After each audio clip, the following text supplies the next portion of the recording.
परमात्मा पाप कर्म दंड को भी काट सकता है। अभी तक जिस भी संत व महापुरुष से मिले उन्होंने यही बताया कि पाप कर्म फल भोगने से ही समाप्त होगा। वो प्रभु कौन है जो पाप कर्म को काट देता है, वो काल के बंधन से छुड़वा देता है। उसका क्या नाम है, पूजा की विधि क्या है? कृपया अवश्य सुनिए जगत गुरु तत्वदर्शी संत रामपाल जी महाराज के अमृत वचन। अंदर गई वो बहन चंद्रप्रभा और आंखों में आंसू भर के भगवान के चरणों में धोती धर के ने बोलिए, भगवान इस दासी किया तुझ बैठ स्वीकार करना।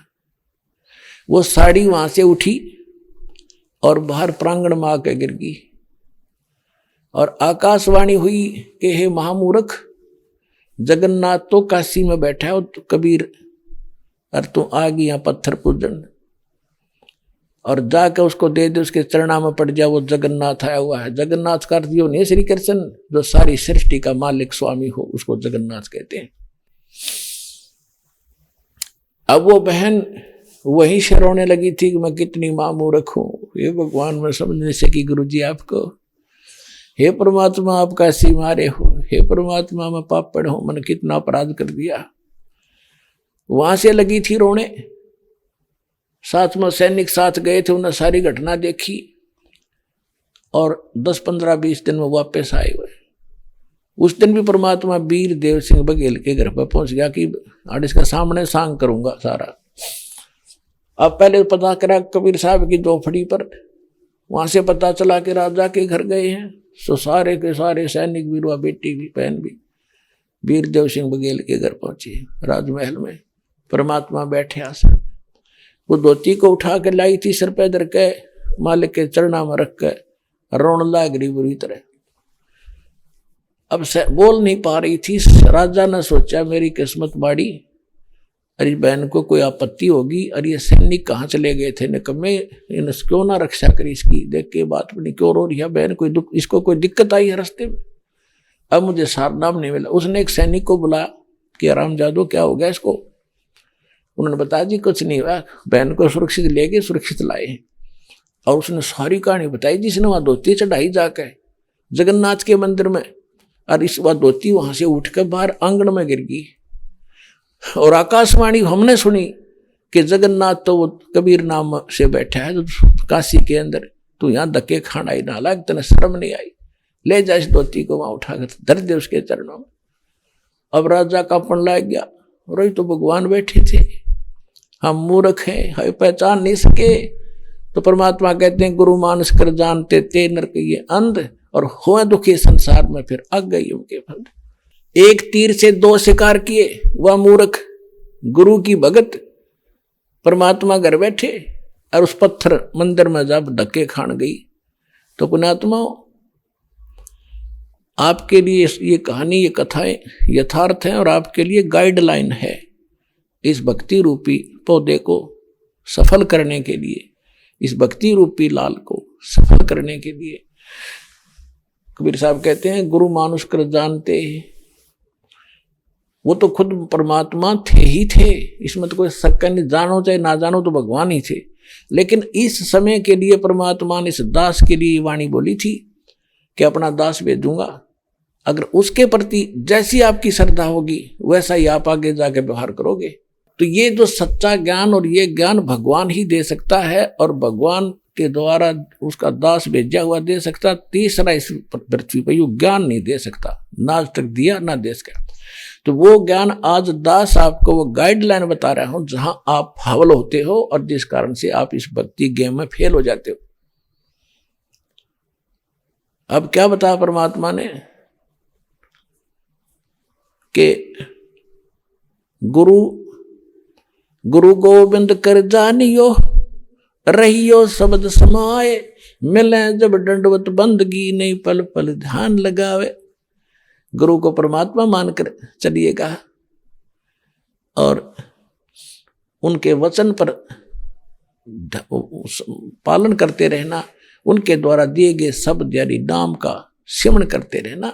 जब गुरु जी मिले दंडवत बंदगी, नहीं फिर भी उनको 100 बार दिन में याद करें। इस प्रकार आपकी सफलता होगी। अन्यथा जैसे माता गर्भ को रखे यत्न बनाए, ठेस लगे त छन होवे तेरी ऐसे भक्ति न सावे। ये मुश्किल से दाव लगे आपका। पहले तो ज्ञान समझ मान का को नहीं, जल्दी से 100 तक खरपतवार पैदा होंगे, ये कैसे हो गया, वो कैसे हो गया, ये सारी अग्रम अग्रम जो ज्ञान छोड़ दे नहीं, जब पढ़ेंगे और सुनेंगे तो एक दिन सेट कर देगा। सारी जो हमारे अंदर जो भरा हुआ था वो अज्ञान, वो धीरे धीरे साफ हो जाएगा। उसमें समय लगता है।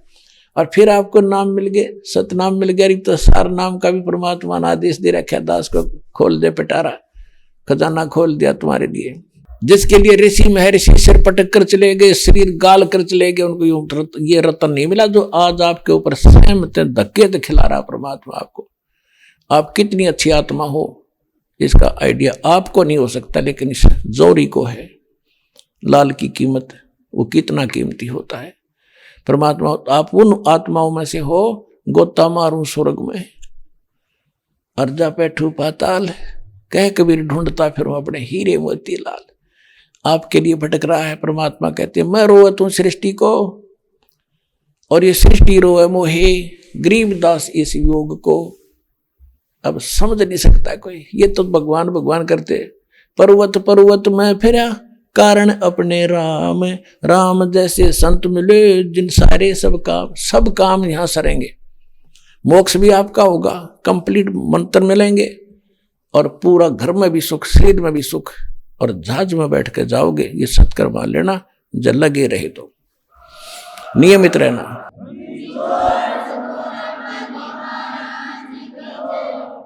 परम पिता परमात्मा पूर्ण ब्रह्म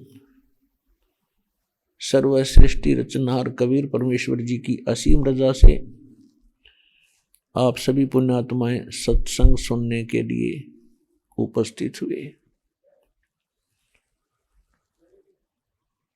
सत्संग सुनने को उन्हीं पुण्यात्माओं को मिलता है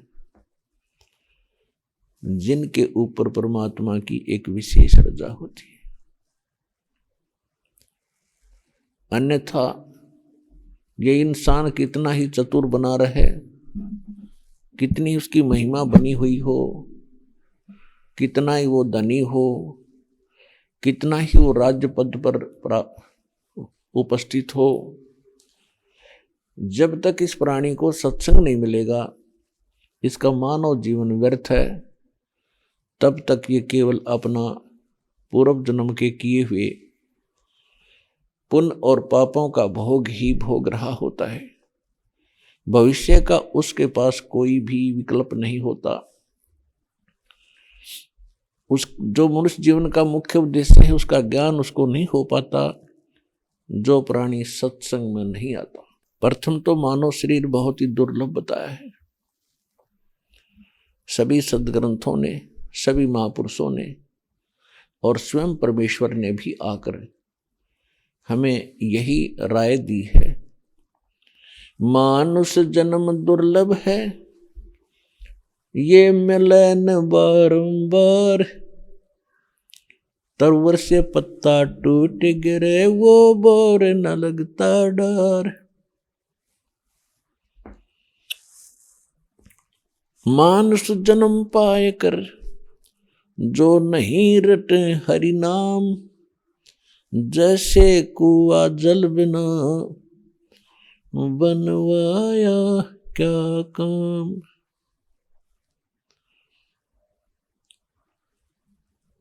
बिन उपदेश अचंभ है, ये क्यों जीवत हैं प्राण, भक्ति बिना कहाँ ठोर है, ये नर नाही पाषाण। अगम निगम को खोज ले बुद्धि विवेक विचार, उदय अस्त का राज मिले तो बिन नाम बेगार। पृथ्वीपति चकवे गए जिनके चकर चलंत, ये रावण सरीखे कौन गिने, ऐसे गए अनंत। सर्व सोने की लंका थी वो रावण से रणधीरम, एक पलक में राज बिराजी, जम के पड़े जंजीरम।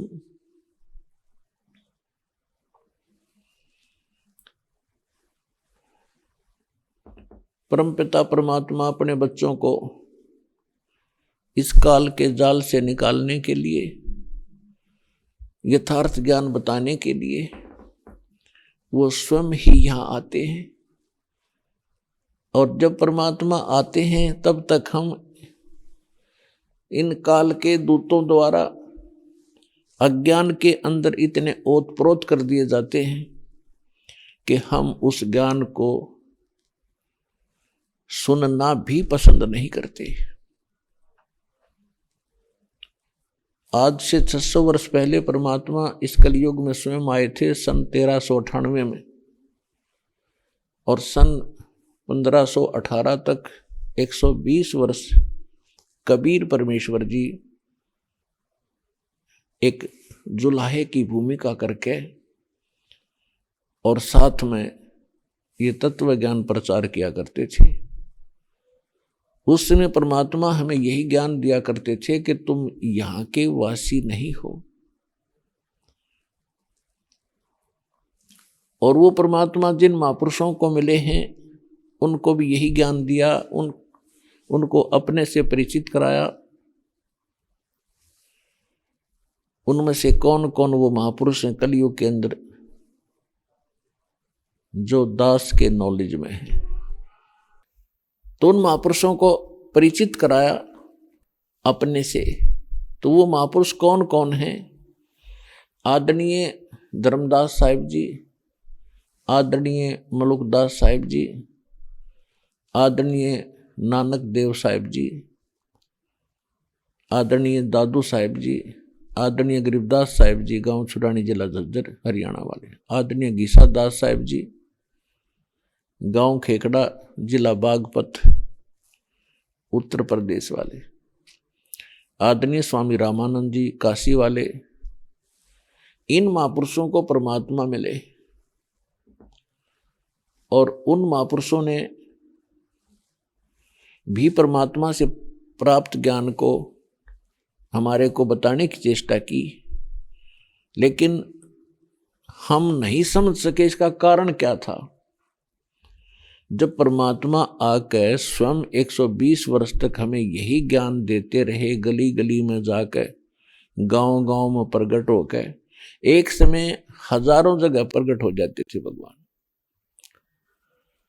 और वहां जाकर अपने बच्चों को ज्ञान सुनाते समझाते थे। अब परमात्मा के अंदर इतनी पावर है, हमारे बहुत से काम तो उनके दर्शन मात्र से ही सिद्ध होने लग जाते हैं। कुछ ऐसे उनकी वाणी मुख कमल से निकलती है, उससे हमारे बहुत से पाप नरम हो जाते हैं, कम हो जाते हैं, न्यून हो जाते हैं। और परमात्मा इसी उद्देश्य से यहाँ भटकते रहते हैं कि कभी तो इनको अकल आवेगी, कभी तो मुझे पहचानेंगे। अब तो इन्होंने काल की माया की भांग पी रखी है। ये भांग उतरेगी जब इनके समझ में आवेगी कि हम कहाँ पड़े हैं, हम क्या कर रहे हैं, हमने करना क्या चाहिए था। जैसे एक शराबी शराब पी के बाहर पड़ा था, गंद में, कुर्डियों पे, कूड़ा करकट में, उसको उठाने की चेष्टा करते हैं, धूप के अंदर पड़ा था, पसीना आया हुआ, रेत लिपटा हुआ, उसको उठाने की चेष्टा करते हैं कि उठ ले भैया, यहाँ मत लेट, बहुत बुरा स्थान पर पड़ा है तू। तो वो कहता है छेड़ा मत, मौज हो रही है। तो वो दशा आज आपकी और हमारी है। हम अपने घर को छोड़कर यहाँ करोड़ियों पाके गिर गए और यहाँ काल की भांग पी के हम इसमें मस्त हो गए, अक मौज हो रही है। या मौज नाम की चीज नहीं, आपका भूल और ये नशा है। कबीर ये माया अटपटी, सब गट आण अड़ी, किस किस को समझाऊं या कुएं भांग पड़ी। तो परमात्मा इस भांग को उतारने के लिए आया करते थे। अपनी प्यारी आत्माओं को भी अपने से परिचित कराकर उनकी भी सेवा दी उनको कि तुम भी समझाओ अपने बहन भाइयों को। शायद इनकी भांग उतर जा और ये पहचान ले मेरे को। पुणात्मा कितने दयालु है वो दाता। स्थान स्थान पर प्रकट होकर 600 वर्ष पहले हजारों, एक दिन में हजारों प्लेस स्थानों पर प्रकट होकर ज्ञान दिया करते थे। परमात्मा के दर्शन से भी हमारे बहुत से पाप नाश होते हैं।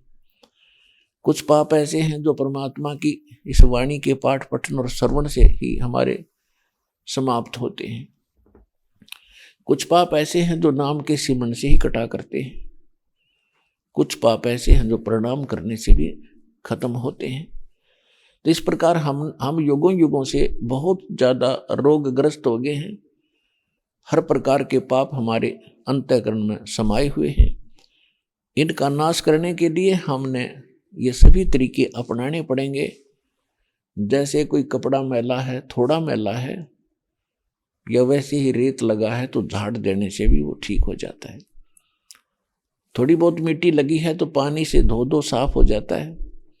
कुछ अधिक मैला हो गया है तो साबुन प्रयोग करना पड़ेगा, तभी वो उज्जवल होगा। और भी कहीं दाग लगा है तो उसको ड्राई क्लीन ही करानी पड़ेगी। तो इस प्रकार इस सारे प्रोसेस को अपना कर तभी हम उस कपड़े को उज्जवल कर पाते हैं। ठीक इसी प्रकार हमारे अंतःकरण में युगों युगों के ये पाप जमा हो गए, अंतःकरण मलिन हो गया। इसकी सफाई के लिए हमने ये सभी तरीके अपनाने पड़ेंगे। कौन कौन से? 500 यज्ञ करनी पड़ेंगी। एक यज्ञ है धर्म की, दूजी यज्ञ है ध्यान, तीजी यज्ञ हवन की, चौथी यज्ञ प्रणाम, और यज्ञ 5वीं ज्ञान है। समझे कोई बिरला दास। ज्ञान यज्ञ है ये सत्संग स्वाध्याय जो हम किया करते थे पहले। कोई गीता जी का पाठ करता था, कोई जप जी का पाठ करते हैं, कोई वेदों के कुछ मंत्र लेकर उनको नित्य पठन पाठन करते हैं।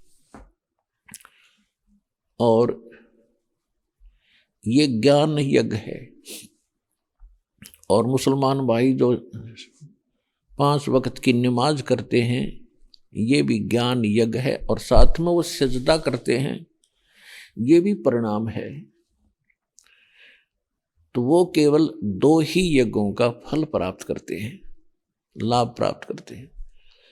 और हमारे यहाँ अपने जैसे सिख धर्म के अंदर है, भंडारा करते हैं, गुरु ग्रंथ साहिब जी को प्रणाम करते हैं और जप जी साहिब का पाठ करते हैं या गुरु ग्रंथ साहिब का पाठ करते हैं। ये 3 यज्ञों का लाभ उठाते हैं। और जो मंत्र जाप करते हैं, वो मंत्र जब तक हम सही मंत्र नहीं हमें मिलेगा तो अन्य मंत्रों के जाप करने का वो लाभ नहीं होता। और अपने यहाँ जो हिंदू धर्म के अंदर हमारा कोई निश्चित अभी तक कोई ठिकाना नहीं था कि हनुमान जी का मंदिर दिखा, वहां माथा टेक दिया, प्रणाम कर दी। प्रणाम भी ठिकाना हो, यानी उस इष्ट को हो जो कुछ करण जोगा हो, तब उस पर प्रणाम यज्ञ का फल होता है। तो यहाँ पर जो वेदों के ज्ञाता थे, वेद पढ़ा करते थे, इन्होंने कुछ एक ने, जैसे हमारे घर घर में प्रत्येक का पहले एक जोत जला करती देसी घी की, वो हवन यज्ञ था। और अपना पाठ करते थे गीता जी का, तो वो ज्ञान यज्ञ था। यदि हम कोई अन्य पढ़ते थे, हनुमान चालीसा, गणेश जी की आरती या अन्य, तो वो ज्ञान यज्ञ नहीं था। तो ज्ञान यज्ञ वही होता है जो यथार्थ धर्म ग्रंथों से हम उसका अध्ययन करते हैं, स्वाध्याय करते हैं। तो यहाँ हमने 500 यज्ञ मिलती है। एक यज्ञ है धर्म की, जैसे आप देख रहे हो भंडारा चलता है भगवान का, सदाव्रत दिन रात चल रहा है। और दूसरी यज्ञ हवन की, एक यज्ञ है धर्म की, दूसरी यज्ञ है ध्यान, यानी हम परमात्मा का चिंतन जो करते हैं, उसकी याद बनी रहती है, वो हमारा ध्यान यज्ञ है। और तीसरी यज्ञ हवन की, यहाँ आप देखते हो ज्योति यज्ञ जलाई जाती हैं। एक समागम में यहाँ पर लगभग 8, जैसे अब के 8 क्विंटल घी का हवन होगा, 800 किलो, तो ये हवन यज्ञ है। पुण्यात्माओं, अभी तक हम भक्ति कर जरूर रहे थे, पर रीस करा करते, भक्ति नहीं थी। परमात्मा कहते हैं, जिन हर जैसा सुमरिया, ताको तैसा लाभ, ओसा प्यास न भाग ही, जब तक दसै न आवे। जिन हर जैसा सुमरिया, जिन्होंने जैसी भक्ति या सेवा सिमरन यज्ञ धर्म किए, उनको उतना ही लाभ मिला। यज्ञ जैसे ओस के चाटने से प्यास नहीं बुझ सकती, जीभ गीली हो सकती है बस। और जब लग दसै नि आब, जब लग गट गट 2-3 गिलास पानी नहीं पी लेगा प्यासा व्यक्ति, ओस चाटने से प्यास नहीं बुझे। अभी तक हम ओस चाट रहे थे, और सतलोकाश्रम बरवाला जिला हिसार हरियाणा में आपको अब वो गिलास के गिलास पीने को मिल रहे हैं। आप इतनी भक्ति और धर्म कर रहे हो। अब आत्मा की युगों युगों की प्यास बुझेगी, आप भक्ति धन से परिपूर्ण हो जाओगे, आपके बच्चे सुखी होंगे, आपका शरीर स्वस्थ होगा, आपके हर प्रकार के संकट जो आपके ऊपर आने हैं वो नहीं आने देगा भगवान, उनको टालेगा। इसलिए भगवान की खोज करते हैं हम। अब जैसे, लेकिन वो करेगा किसके लिए? परमात्मा उनके लिए करेगा जो समर्पित होंगे और एक कबीर परमात्मा के अतिरिक्त आपके स्वप्न में भी किसी अन्य देवी देवता के बारे में ये इच्छा व्यक्त ना हो कि ये मुझे लाभ दे, मैं इससे कुछ मांगूं, तब आपको ये लाभ मिलेगा। आप मंत्र करते हो इन्हीं देवताओं के, ये इनकी पूजा साधना नहीं, इनसे कोई डिमांड नहीं करनी, नहीं तो आपकी भक्ति हीन होनी शुरू हो जाएगी, क्योंकि आप पहले से इनके कर्जवान हो। और ये साधना मजदूरी करके जो प्रथम मंत्र आपको दिया, इनकी आप ऋण चुकाते रहो, इनसे कुछ मत मांगो। आप मांगो अपने समर्थ दाता से, कबीर भगवान से, और आपको वो अपने कोटे से देता रहेगा और उधर से आपका कर्ज उतरता रहेगा। तो उसको पति भर्ता कहते हैं, जो अपने पति के अतिरिक्त अन्य किसी पुरुष की इच्छा स्वप्ने में ना करे। बाकी ये नहीं कि किसी पुरुषों से नफरत करे पतिव्रता, नहीं, आदर सबका करती है, लेकिन जो पति वाली भावना उसकी पति के अतिरिक्त दूसरे में हो ही नहीं सकती, तो उसको पति भर्ता कहते हैं। तो यहां परमात्मा कहते हैं, जब आप जी मेरे प्रति उस पति भर्ता पद पर आ जाओगे, फिर आपके पाप कर्म रूपी कोई कांटा आपको हानि नहीं कर पाओगा। क्या बताते हैं? जब जैसे पतिव्रता जमी पर जो जो धर है पाँव, समर्थ झाड़ू देत है ना काटा लग जावे। आदरणीय गरीबदास साहिब जी अपने समर्थ परमात्मा कबीर जी की महिमा किस प्रकार सुनाते हैं कि जिस समय आप परमात्मा पर इतने आश्रित हो जाओगे और कबीर भगवान के अतिरिक्त आपको कोई परमात्मा दिखाई नहीं देगा जो आपका संकट निवारण कर दे। वैसे तो सच्चाई भी यही है, लेकिन आपका कद समझ में आवेगी, वो उसके लिए कहा है। तो उसके लिए बताते हैं, जैसे पति भरता जमी पर जो जो धर है पांव, यानी वो पुण्यात्मा समर्पित कबीर भगवान पे और सच्चे इस नाम का जाप करते हुए अपने जीवन रूपी सफर में जब वो चलती है, समर्थ कबीर परमात्मा आपके जीवन के सफर में उन सभी कांटों को पहले निकालना, बहारना शुरू कर देता है जो पाप के कारण आपको हानि करने वाले थे, ताकि मेरी प्यारी आत्मा को वो पाप रूपी कांटा कोई हानि ना करते। समर्थ झाड़ू देत है ना कांटा लग जाए। तो यहां इस सतलोक आश्रम बरवाला में आपको वो 5 यज्ञ प्राप्त होती हैं। एक यज्ञ है धर्म की, आप यहां भंडारा चलता है। पुण्यात्मा पुराने समय में हम सुना करते थे, क्योंकि पहले लोग इतने अपराधी नहीं बने थे जिसे हम आज बन गए। हम शिक्षित हो, अब जैसे दास ने एक प्रसंग और सुना था कि आज तक हम परमात्मा को क्यों नहीं समझ सके, क्यों नहीं पहचान सके, क्योंकि हम अशिक्षित रहे। और अशिक्षित होने के कारण हम उन्हीं लोगों को महत्व देते रहे जो संस्कृत बोला करते, और घनी ज्यादा स्पीड से जो बोल देता तो हम सोचे ये तो भगवान उतर गया, और इसने वेदों को सही जाना, गीता जी को, तो उसकी बात को हमने फाइनल मान लिया कि विद्वान पुरुष है, इन्होंने वेदों और गीता पुराणों को पढ़ा है, ये जो बता रहा सही है।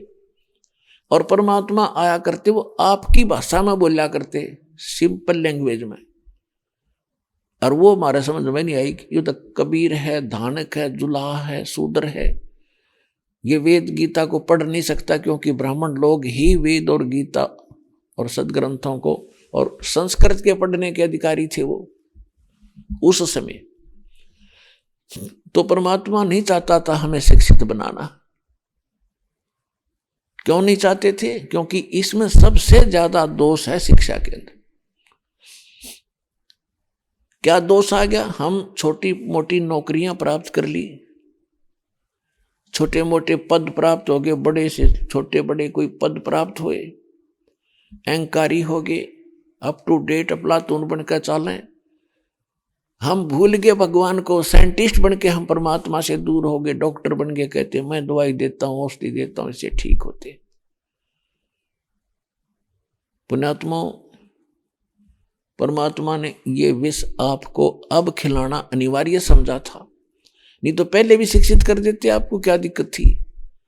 लेकिन आपके अंदर से भगवान दूर हो जाता। अब ये समय है 5505 वर्ष, 5505 वर्ष वाला समय आ गया।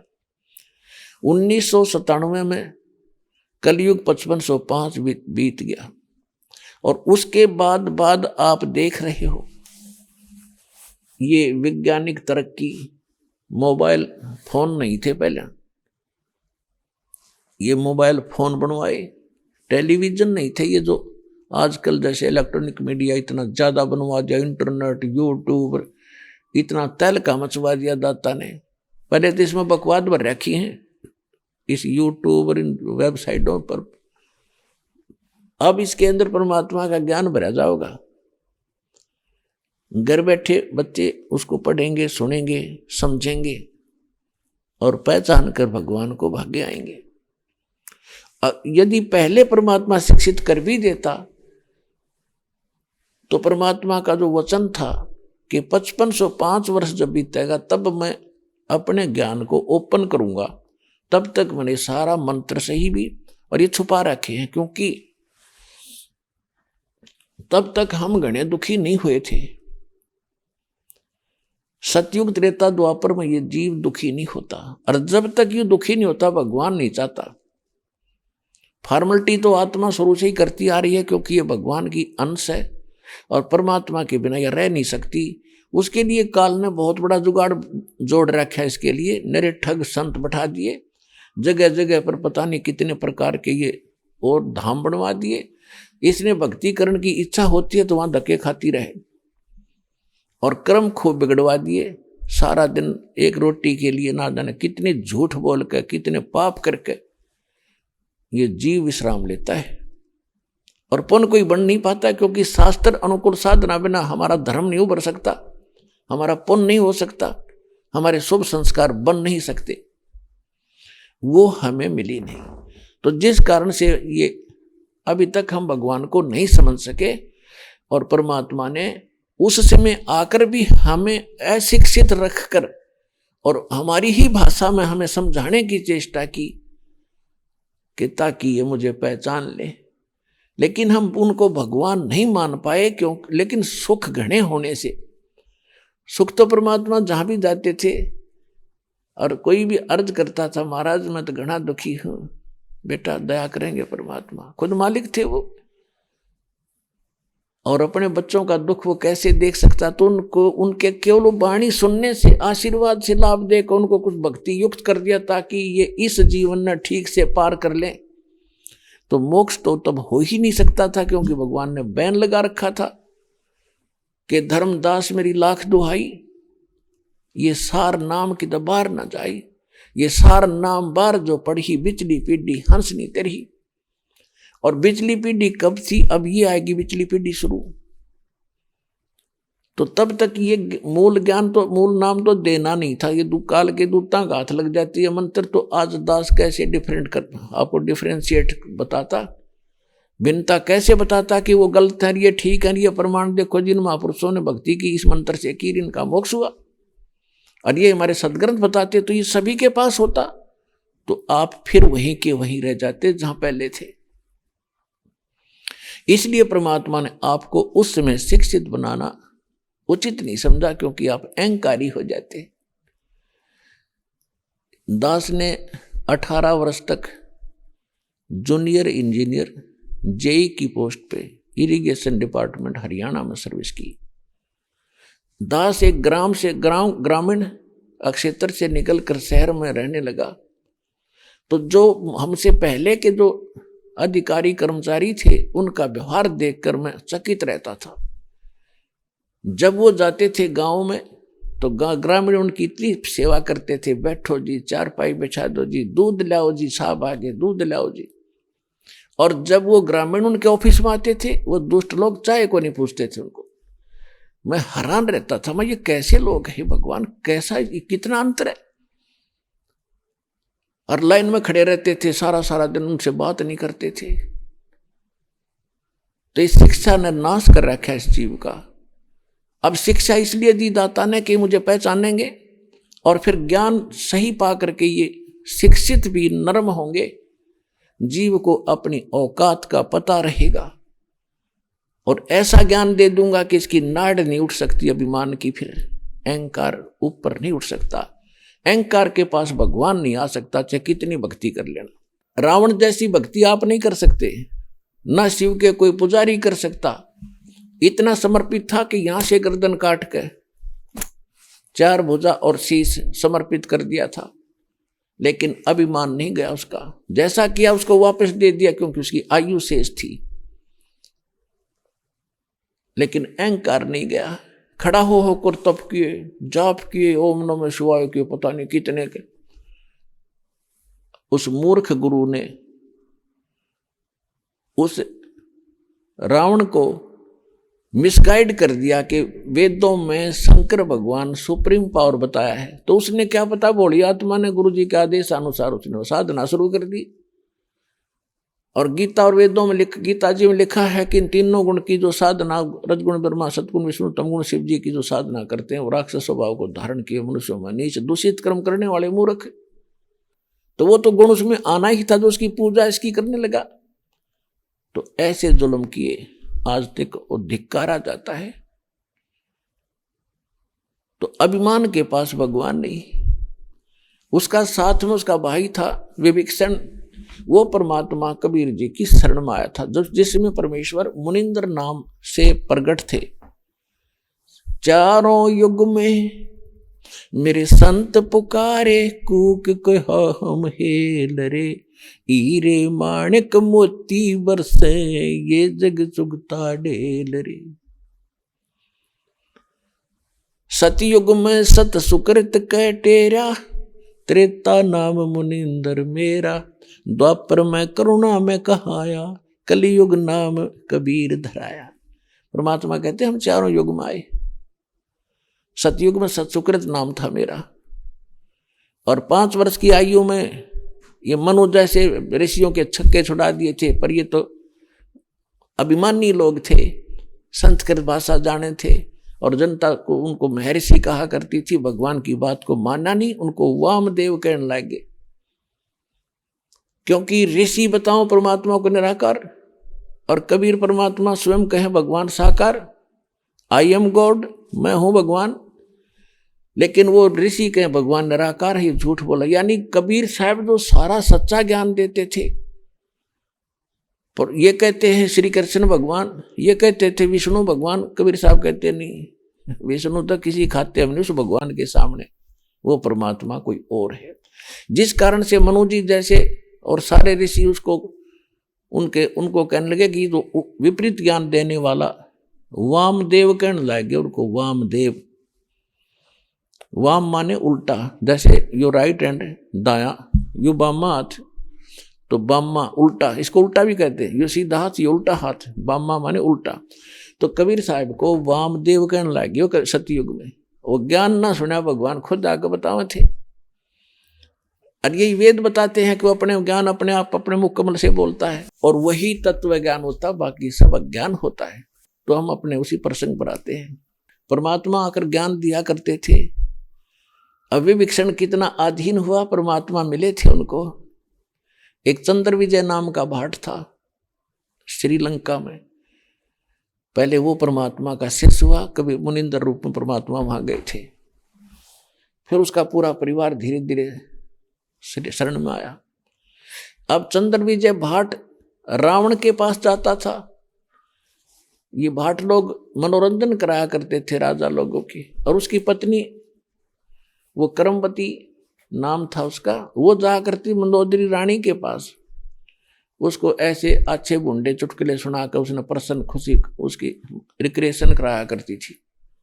पहले तो ऐसी बूंदी बूंदी बातें सुनाया करती थी, अटपट कथा गाया करती थी। जब परमात्मा से प्रीति थी, ज्ञान से हुई, तो मंदोदरी को वो ज्ञान सुनाने लगी।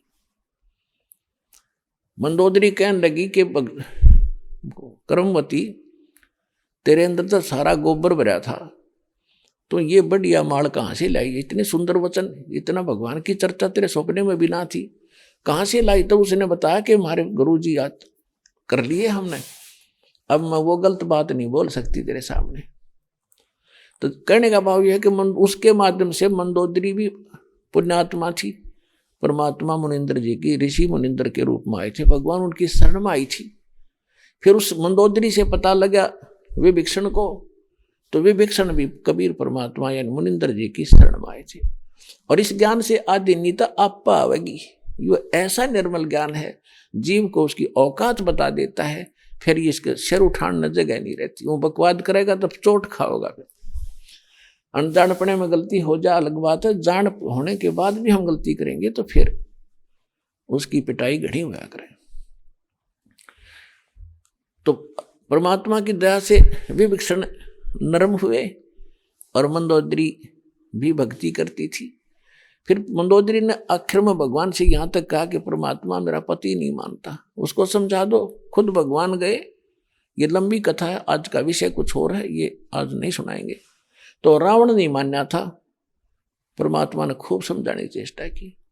तो कहने का भाव ये है कि रावण ने अहंकार किया, और रावण क्या मांगता था? धन घना हो, सोने की लंका बना लूं, मैं राज करूं, लंबी उम्र हो जाए मेरी। उसने खूब भक्ति की और ये सोच बैठा था कि मैं अब मरूंगा नहीं, मैंने अपनी मौत काबू में कर ली। योग अभ्यास करता हूं, सिमरण करता हूं, और श्वास श्वास छोटा करने का अभ्यास कर लिया है। तो उसने ये सोच रखी थी मैं अभी मरूं नहीं, तो आज का काम वो कल पर छोड़ा करता, कल देखेंगे। और जब उसका बक्कल उतरा ना, तब उससे शिक्षा सुननी चाहिए थी। विद्वान तो था ही, लेकिन विद्वान क्या सदग्रंथों को ज्ञान करने से विद्वान होता है? तब उसने कहा था कि आज का काम कल पर ना छोड़ियो। आज जय कर लियो। अब ब्रह्म मट्टी होली जब तक ज्ञान सब बन हो जाए, ये तो पहले होना चाहिए। जैसे परमात्मा बताते हैं आज करे सो काल करे सो आज करो और आज करे सो अब, पल में प्रलय हो जाएगी फिर करोगे कब। तो कहने का भाव ये है कि अहंकार नहीं होना चाहिए, अहंकार में भगवान नहीं मिले।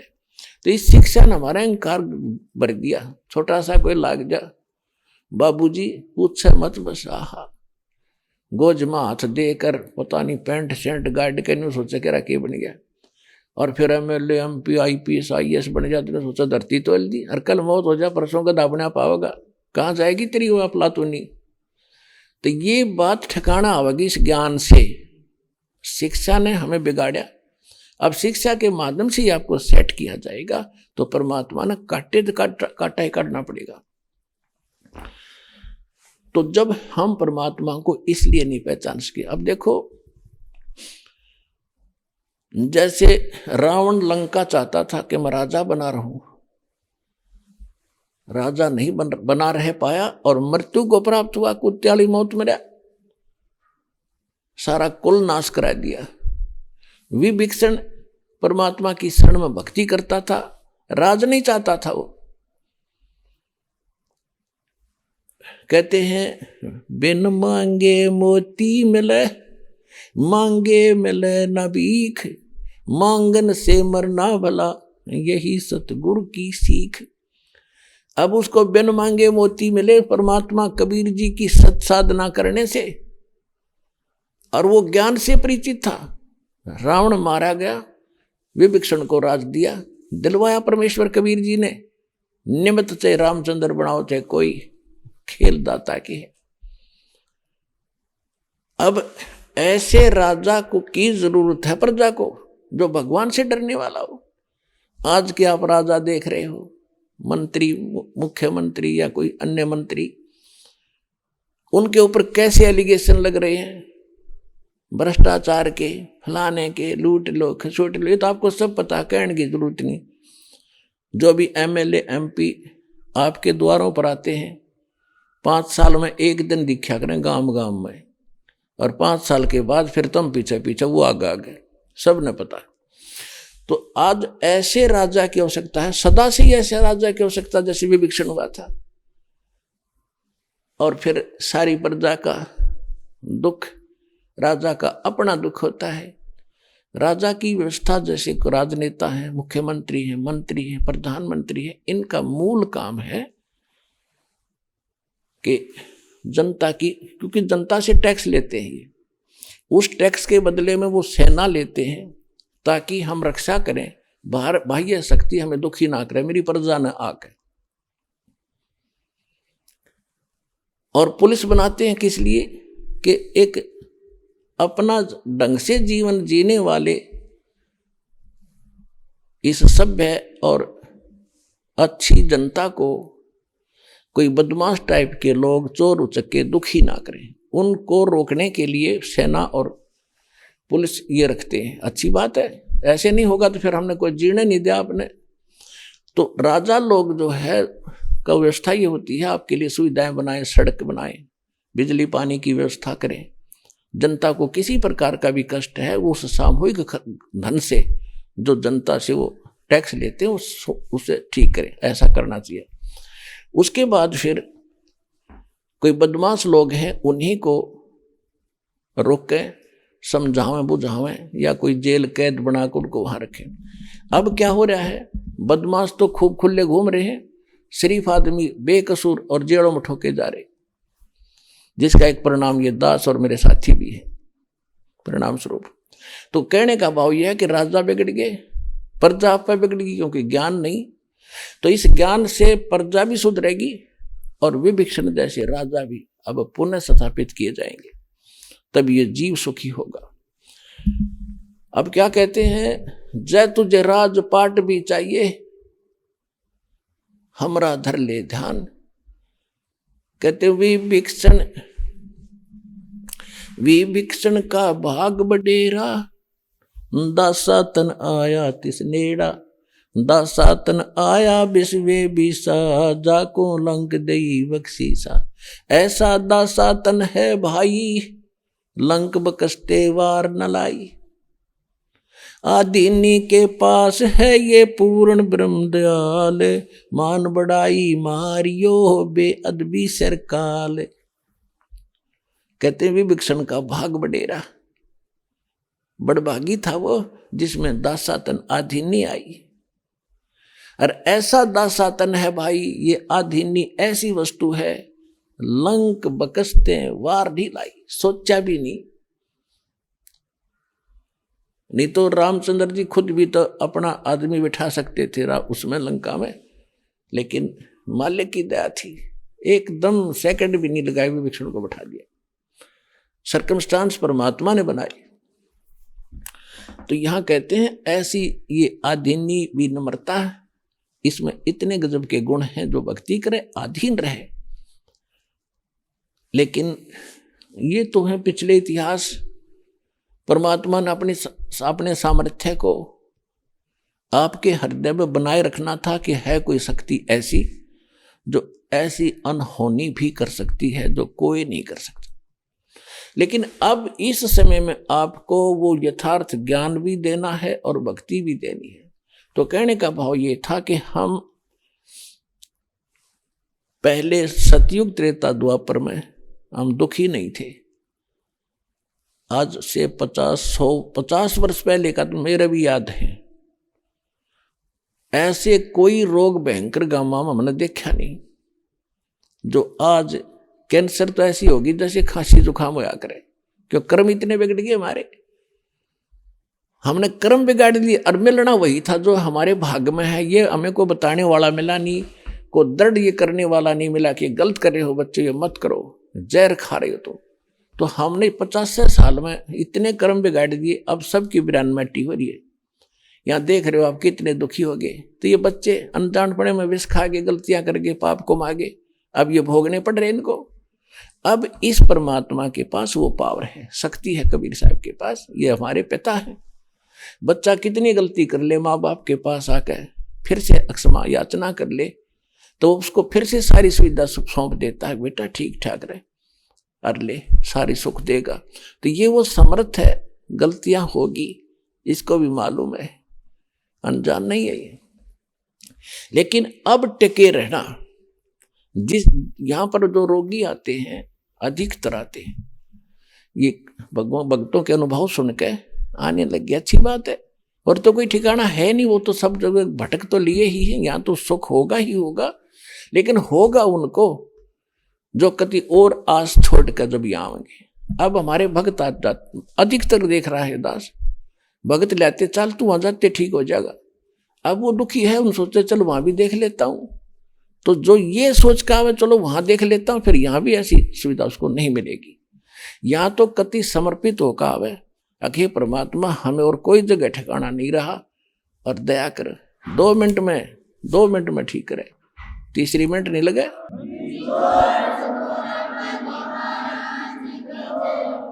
आइए अब हम उन श्रद्धालुओं के अनुभव जानते हैं जो जगत गुरु तत्वदर्शी संत रामपाल जी महाराज जी से दीक्षा प्राप्त कर चुके हैं तथा उनके द्वारा बताए गए भक्ति मार्ग पर चल रहे हैं। बहन जी नमस्कार।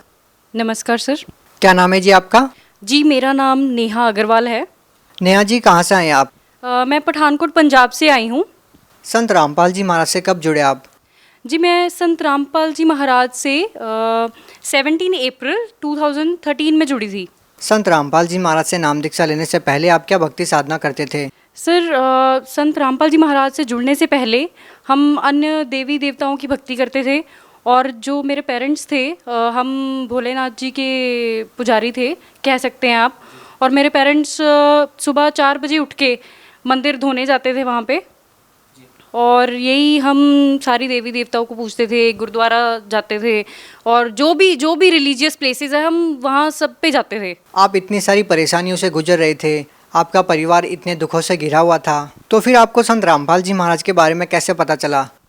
जी संत रामपाल जी महाराज के बारे में मेरे फादर गए थे, कुरुक्षेत्र मेला था वहाँ पे, तो वहाँ पे उनको कुछ बच्चे सेवा कर रहे थे ज्ञान गंगा पुस्तक की, तो वहाँ से उनको ज्ञान गंगा पुस्तक मिली थी और घर ले जाके मेरे फादर ने ज्ञान गंगा पुस्तक पढ़ी और उसमें जो जो लिखा था उन्होंने ग्रंथों से मैच किया कि ये कैसे, मतलब जो भी लिखा है, पहले तो वो बड़े अमेज्ड हुए बातें पढ़ के कि लिखा क्या क्या हुआ है, जो कि हमारे ग्रंथों में लिखा है। गुरु नानक देव जी ने रहस्य बताया है कि वो परमात्मा कौन है जो उनको मिले थे, जो उनको बेई नदी पे मिले थे, और जो भी परमात्मा के बारे में ग्रंथों में वर्णन किया हुआ है वो सारा, तो मेरे फादर ने सारा कुछ मैच किया और उन्होंने नामदान ले लिया। आप भक्ति कर ही रहे थे पहले, तो फिर आपने संत रामपाल जी महाराज से नाम दीक्षा क्यों ली? सर ठीक है, हम भक्ति कर ही रहे थे पहले, और वैसे तो अकॉर्डिंग टू मी मेरा ऐसा कुछ नहीं था कि मैं कभी अपनी लाइफ में गुरु बनाऊंगी, क्योंकि मुझे ऐसा लगता था कि वो भी तो हमारे जैसे इंसान ही होते हैं, वो भी एक नॉर्मल पर्सन ही है, उनमें ऐसा क्या खास है।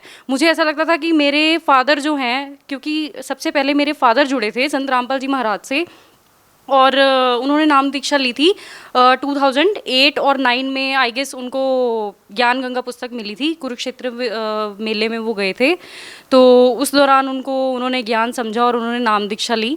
बट जब वो घर पे आते थे हमें बताते थे, हमें कुछ नहीं पता लगता था, और मेरा इस चीज़ में बिल्कुल भी इंटरेस्ट नहीं था कि मैं ऐसे साधारण इंसान को, तो ऐसा कुछ नहीं था। नहीं, आप ऐसा क्यों मानते थे कि संत रामपाल जी महाराज साधारण इंसान हैं? आपके क्या थॉट्स थे उस टाइम पर? देखिए, मुझे ऐसा लगता था कि इंडिया में इतने सारे गुरु हैं, ठीक है, तो वैसे ही संत रामपाल जी महाराज है, वो भी एक नॉर्मल इंसान है, तो मुझे तो ऐसे ही लगता था, मुझे उनमें कुछ खास नहीं लगा, क्योंकि ना ही मैंने उनका ज्ञान कभी सुना था, ना ही मैंने उनको देखा था कभी, ना ही मैंने उनके बारे में कोई नेम सुना था, ठीक है। तो आपको संत रामपाल जी महाराज खास नहीं लगे, इसीलिए आप संत रामपाल जी महाराज को एक आम इंसान मानते थे। आपको संत रामपाल जी महाराज खास कब लगे? जी, मुझे संत रामपाल जी महाराज खास तब लगे, उसमें एक लंबी स्टोरी है, जो कि हमारा घर इतना बर्बाद हो चुका था, हमारा घर इतना बर्बाद हो चुका था कि मैं आपको बता नहीं सकती। हाँ, इट वाज 2008 कि मेरे फादर जो थे, उनके कोई फ्रेंड थे, ठीक है, वो आपस में बिजनेस डीलिंग करते थे, तो जिस दौरान क्या होता था कि हमने उनको सैलरी पे रखा हुआ था, मेरे फादर ने उनको सैलरी पे रखा हुआ था कि आप सारा हमारे ऑफिस का देखेंगे, तो ठीक है, वो काफ़ी अच्छा चलता रहा। बट एक मोमेंट ऐसा आया कि उन्होंने मेरे फादर को चीट किया, एंड उसी दौरान उन्होंने उन पे ब्लैक मैजिक किया, और उस दौरान क्या हुआ, मेरे फादर थोड़े अंडर डिप्रेशन आ गए और वो घर से चले गए, और ये सिलसिला 6 साल तक चला। ये मतलब हमने इतने दुख देखे इन 6 सालों में, इतने फाइनेंशियल क्राइसिस हमारे ऊपर आए हैं, और जो भी हमारी इन्वेस्टमेंट थी, हमारा टोटल बिजनेस लॉस हो चुका था, और इस दौरान मेरे फादर बहुत ही अंडर डिप्रेशन हो गए थे, और जो भी हमारी इन्वेस्टमेंट्स थी, हमारे पास गोल्ड था, वो भी हमने सेल आउट कर दिया, हमारे पास जो भी गाड़ियाँ वगैरह जो भी था हमारा, हम सब ग्राउंड लेवल पे आ गए थे, हम पूरी तरह से बर्बाद हो गए थे। तो जब संत रामपाल जी महाराज का मैंने नामदान लिया था, तो मैंने नामदान लिया, मेरे फादर ने ही हमें घर पे आके बताया था, पहले तो हम मानते नहीं थे। आप ये बताइए, संत रामपाल जी महाराज से नाम दीक्षा लेने वाले हर श्रद्धालु को कुछ ना कुछ लाभ जरूर होते हैं। आपका परिवार जब इतनी सारी परेशानियों से गुजर रहा था, इतनी सारी फाइनेंशियल प्रॉब्लम आपको थी, तो उन परेशानियों से आपको कैसे छुटकारा मिला? सर, जब हमने नामदान लिया और हमें नहीं पता क्या हुआ, क्या था, बस हमने सिर्फ भक्ति की, जो संत रामपाल जी महाराज ने हमें मंत्र दिए, हमने सिर्फ वो सच्चे दिल से वो मंत्र जाप किए, और हमारी मुसीबतें डे बाय डे कम होती गई। नेहा जी, क्या करते हैं आप? मैंने बैचलर्स इन साइंस किया है, and currently I am preparing for banking and other competitive exams. देखिए, आप एजुकेटेड हैं, क्या आप मानते हैं कि आज के इस आधुनिक युग में, कंप्यूटर के युग में, क्या इस ज़माने में आप विश्वास करेंगे इन बातों पे कि किसी संत के आशीर्वाद देने से या किसी संत की किताब पढ़ने से कोई बीमारी दूर हो सकती है या कोई नशा छोड़ सकता है? जी, पहले तो नहीं था, पर जैसे ही संत रामपाल जी महाराज से मैंने नाम दीक्षा ली है, तब से मेरे को दृढ़ विश्वास हो गया है कि पृथ्वी पे अगर संत हैं तो वो संत रामपाल जी महाराज हैं, और अगर किसी भी प्रॉब्लम का सॉल्यूशन कोई कर सकता है तो वो संत रामपाल जी महाराज ही कर सकते हैं, और कोई नहीं कर सकता, whether it is related to your health और एनीथिंग एल्स। नेहा जी, यदि संख्या के आधार पर किसी संत की पहचान हो तो शायद हिंदुस्तान में ऐसे बहुत सारे संत हैं जिनके लाखों की संख्या में फॉलोअर्स हैं। आप संत रामपाल जी महाराज को कहाँ पाते हैं? जी नहीं, बिल्कुल भी नहीं। अगर हम कहें कि किसी के फॉलोअर्स बहुत ज़्यादा हैं और वही सही हो सकता है, ऐसा नहीं हो सकता। बिकॉज हमें राइट पाथ फॉलो करना है, हमें ये नहीं देखना है कि क्राउड कहाँ पे है, ठीक है। We don't have to follow the crowd, we have to follow the right path and which is shown by Sant Rampal जी महाराज। नेहा जी, हम देखते हैं कि बहुत सारे ऐसे संत हैं जो कहते हैं कि पाप कर्म नहीं करते, पाप कर्म तो भोगने से ही समाप्त होते हैं, जबकि संत रामपाल जी महाराज जी अपने सत्संग प्रवचनों में कहते हैं कि पाप कर्म कट सकते हैं। दो संतों की बातों में विरोधाभास क्यों है? सर देखिए, जो संत कहते हैं कि साधना से पाप कर्म नहीं कट सकते, इसका मतलब ये है कि उनके पास सच्ची भक्ति नहीं है, इसलिए उनकी थिंकिंग ऐसी है। क्योंकि हमारे गुरु संत रामपाल जी महाराज ने तो ये कहा है कि सच्ची साधना से पाप कर्म कट सकते हैं। किस आधार पर संत रामपाल जी महाराज कह रहे हैं कि भक्ति करने से पाप कर्म कट जाते हैं?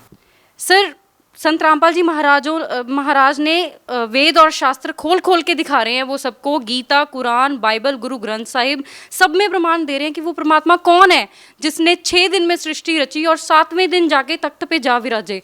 मेरा प्रश्न इन धर्मगुरुओं से ये है, नकली धर्मगुरुओं से ये है कि वो कहते थे कि आपके पाप कर्म है, ये जो आपको दुख है ये आपके पाप कर्म है जो आपने किए हैं, ये तो कभी कट ही नहीं सकते। तो अब संत रामपाल जी महाराज से जब से मैंने नाम दीक्षा ली है तब कैसे कट गए, बताइए मुझे, कैसे कट गए? मेरा मानना ये है कि अगर हम शास्त्र अनुसार भक्ति करेंगे तो हमारे सारे पाप कर्म कट सकते हैं। आप भगत समाज को क्या संदेश देना चाहते हैं? जी, मैं भगत समाज को यही संदेश देना चाहती हूँ कि आप संत रामपाल जी महाराज के ज्ञान को समझें, उनको एक बार सुनिए ज़रूर, उनका सत्संग ज़रूर सुनिए। अगर आप नेगेटिव वे से भी देखना चाहते तो देखिए ज़रूर, वेदर इट्स पॉजिटिव और नेगेटिव, वो आपका अपना डिसीजन होगा कि आपको वो सही लगते हैं, वो गलत लगते हैं। आप देखो तो सही एक बार कि वो कह क्या रहे हैं, what he is trying to convey the message. अच्छा, हम आपसे ये जानना चाहते हैं कि संत रामपाल जी महाराज से नाम दीक्षा लेने से आपको क्या क्या लाभ मिले, क्या क्या अनुभव हुए?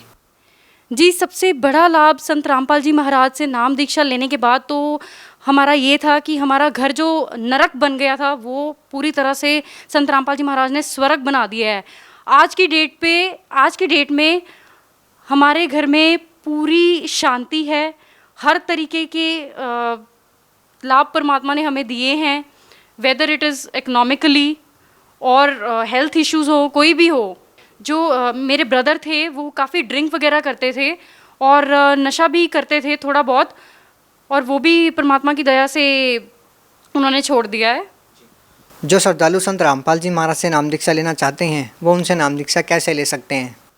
जी, जैसे कि चैनल पे जो सत्संग आ रहा है इसके नीचे एक पीली पट्टी आ रही है, इसके ऊपर फ़ोन नंबर्स दिए गए हैं एंड आप ज्ञान गंगा बुक ऑर्डर कर सकते हो और जीने की राह ऑर्डर कर सकते हो। आप पहले उस पुस्तक को पढ़िए, ज्ञान समझिए, संत रामपाल जी महाराज कहना क्या चाह रहे हैं तो फिर आप उसके बाद सब कुछ सोच समझ के संत रामपाल जी महाराज की शरण में आइए और अपने दुखों का निवारण करिए। जी, धन्यवाद। Thank you.